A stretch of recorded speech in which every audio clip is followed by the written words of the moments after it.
بسم اللہ الرحمن الرحیم۔ السلام علیکم ناظرین۔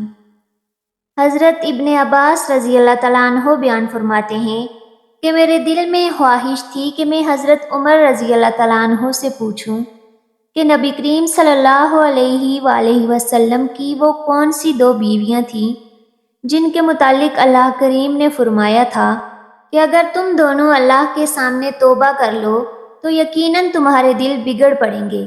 حضرت ابن عباس رضی اللہ تعالیٰ عنہ بیان فرماتے ہیں کہ میں حضرت عمر رضی اللہ تعالیٰ عنہ کے ساتھ حج پر نکلا تو وہ قضائے حاجت کے لیے راستے سے ایک طرف چل پڑے تو میں بھی ان کے ساتھ لوٹا پانی کا لے کر ان کے ساتھ ہو لیا۔ جب وہ قضائے حاجت سے فارغ ہو کر آئے تو میں نے ان پر پانی ڈالا اور انہوں نے وضو کیا۔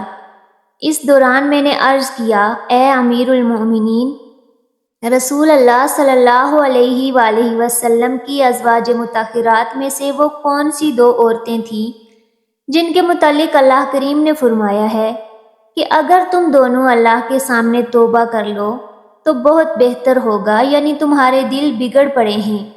حضرت عمر رضی اللہ تعالیٰ عنہ نے فرمایا، اے ابن عباس، تم پر تعجب ہے، وہ عورتیں حضرت عائشہ رضی اللہ تعالیٰ عنہا اور حضرت حفصہ رضی اللہ تعالیٰ عنہا ہیں۔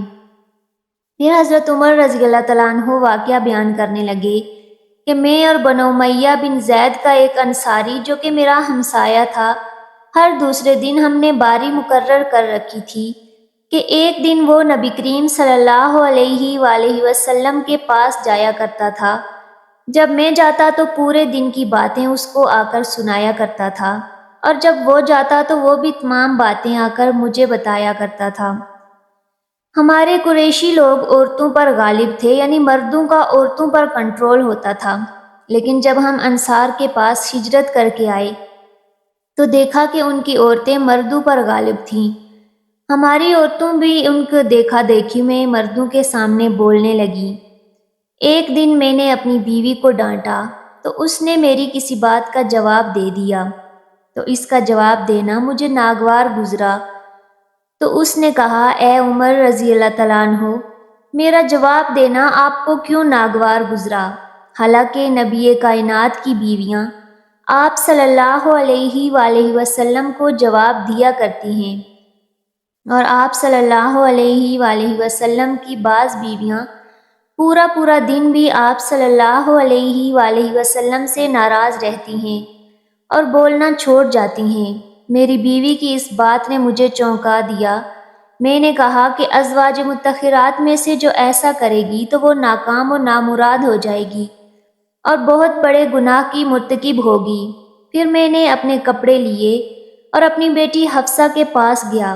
میں نے کہا، حفصہ، کیا تم میں سے کوئی اللہ کے رسول صلی اللہ علیہ وآلہ وسلم کو ناراض کرتی ہے، حتیٰ کہ پورا دن آپ صلی اللہ علیہ وآلہ وسلم سے رنج رہتی ہو؟ حفصہ نے کہا، ہاں ابا جان۔ میں نے کہا، وہ عورت تو ناکام اور خسارے میں پڑ جائے گی جو ایسا کرے گی۔ کیا اسے ڈر نہیں لگتا کہ اس پر اللہ اور اس کے رسول صلی اللہ علیہ وآلہ وسلم غضب ہوگا اور وہ ہلاک ہو جائے گی؟ حفصہ، نہ تو اللہ کے رسول صلی اللہ علیہ وآلہ وسلم سے زیادہ مطالبات کرنا اور نہ آپ سلم کی کسی بات کا جواب دینا، اور نہ ہی آپ صلی اللہ علیہ وآلہ وسلم سے بول چال چھوڑنا۔ جو چیز تجھے ضرورت ہو وہ مجھ سے مانگ لینا۔ پھر فرمایا، تو اس دھوکے میں نہ پڑ جانا کہ تیری سوکن عائشہ تجھ سے زیادہ خوبرو ہے اور اللہ کے رسول صلی اللہ علیہ وآلہ وسلم کو تجھ سے زیادہ محبوب ہے کہ تو اس کا مقابلہ کرنے لگ جائے۔ ان دنوں کے ایام میں ایک غسانی بادشاہ کے متعلق ہمارے اندر باتیں ہوتی تھیں کہ وہ ہم سے جنگ کرنے کی تیاری میں تھا۔ ایک دن میرا ساتھی اپنی باری نبی مکرم صلی اللہ علیہ وآلہ وسلم کے پاس گیا۔ عشاء کے وقت واپس آیا تو میرا دروازہ زور سے کھٹکھٹایا اور پوچھا کہ کیا عمر سوئے ہوئے ہیں؟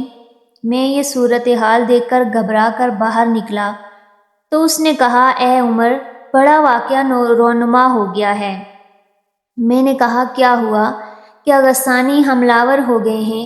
اس نے کہا، نہیں، بلکہ غسانی کے حملے سے بھی بڑا واقعہ ہو چکا ہے۔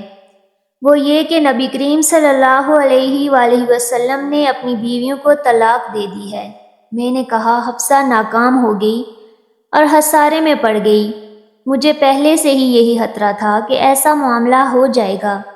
میں نے اپنے کپڑے پہنے اور صبح کی نماز میں نے نبی رحمت صلی اللہ علیہ وآلہ وسلم کے ساتھ آ کر پڑھی۔ آپ صلی اللہ علیہ وآلہ وسلم صبح کی نماز پڑھا کر اپنے کمرے میں چلے گئے اور اکیلے جا کر بیٹھ گئے۔ میں حفصہ کے پاس گیا تو اسے روتا ہوا پایا۔ میں نے پوچھا کیوں رو رہی ہو؟ کیا میں تمہیں ڈرایا اور سمجھایا نہیں کرتا تھا کہ اللہ کے نبی صلی اللہ علیہ وآلہ وسلم کو پریشان نہ کیا کرو؟ کیا اللہ کے رسول صلی اللہ علیہ وآلہ وسلم نے تمہیں طلاق دے دی ہے؟ حفصہ نے کہا مجھے علم نہیں ہے۔ آپ صلی اللہ علیہ وآلہ وسلم کمرے میں موجود ہیں، ان سے صورتحال کا پتہ لگ سکتا ہے۔ پھر میں وہاں سے نکل کر منبر رسول صلی اللہ علیہ وآلہ وسلم کے پاس آ گیا تو وہاں کچھ صحابہ کرام رضی اللہ عنہم کو بیٹھا دیکھا۔ ان میں سے کچھ رو رہے تھے۔ میں ان کے ساتھ تھوڑی دیر بیٹھا رہا، لیکن میرے دل کی کیفیت نے مجھے سکون سے بیٹھنے نہ دیا۔ میں اس کمرے میں چلا گیا جس میں اللہ کے رسول صلی اللہ علیہ وآلہ وسلم موجود تھے۔ باہر آپ صلی اللہ علیہ وآلہ وسلم کا سیاہ فام غلام کھڑا تھا۔ میں نے اسے کہا کہ میرے لیے اللہ کے رسول صلی اللہ علیہ وآلہ وسلم سے اندر جانے کی اجازت لے کر آؤ۔ غلام گیا اور اس نے نبی صلی اللہ علیہ وآلہ وسلم سے بات کی اور واپس آ کر کہا کہ میں نے آپ کا ذکر کیا، لیکن آپ صلی اللہ علیہ وآلہ وسلم نے کوئی جواب نہیں دیا۔ میں دوبارہ منبر کے پاس بیٹھے لوگوں میں جا کر بیٹھ گیا، لیکن میرے دل کی کیفیت نے مجھے اب کی بار بھی نہ بیٹھنے دیا۔ میں نے غلام سے کہا کہ میرے لیے اجازت مانگو، لیکن اس بار بھی آپ صلی اللہ علیہ وآلہ وسلم نے کوئی جواب نہیں دیا۔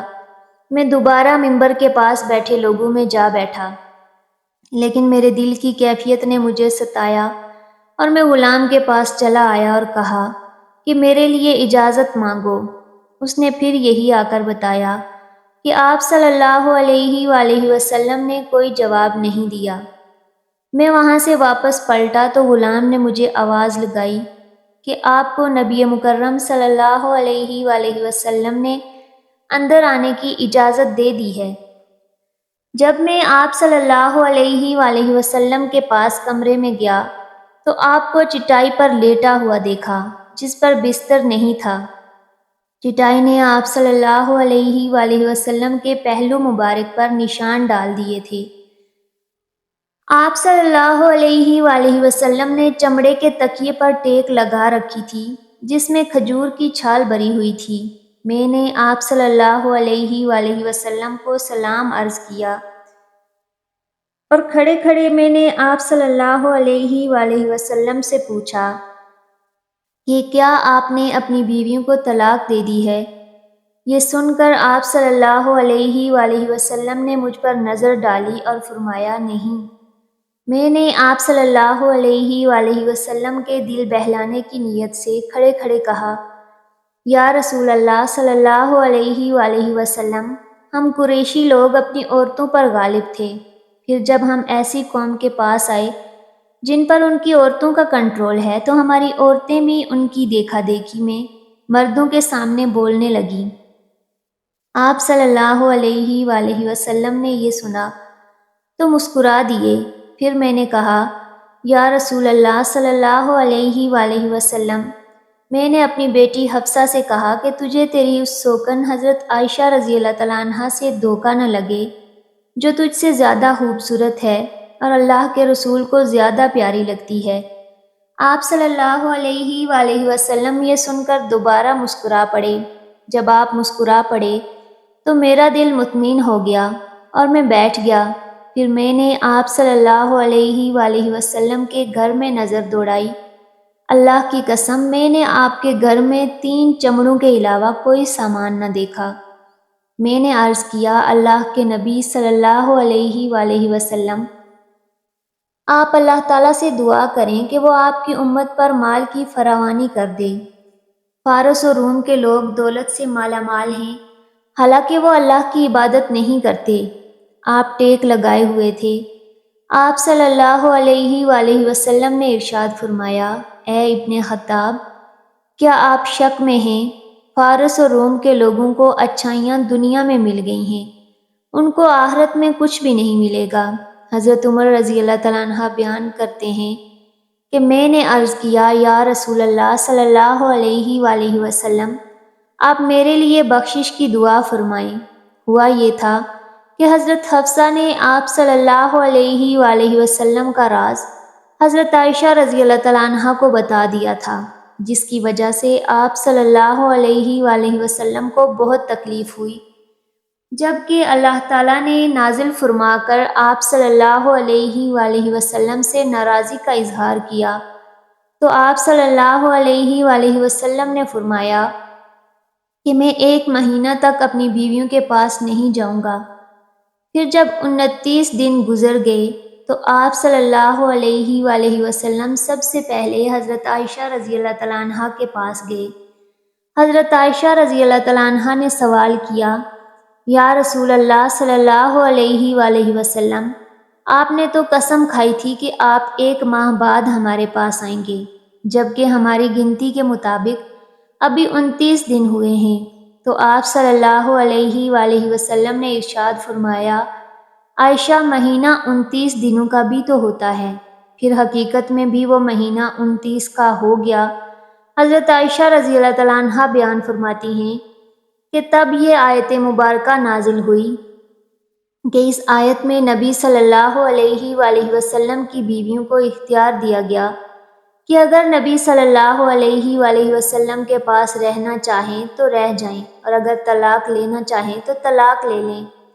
نبی رحمت صلی اللہ علیہ وآلہ وسلم اس آیت کے نازل ہونے کے بعد سب سے پہلے میرے ہاں تشریف لائے اور فرمایا، میں تیرے سامنے ایک بات رکھتا ہوں، اس کا فیصلہ کرنے میں جلد بازی سے کام نہ لینا، بلکہ اس معاملہ میں پہلے اپنے والدین سے مشورہ کر لینا۔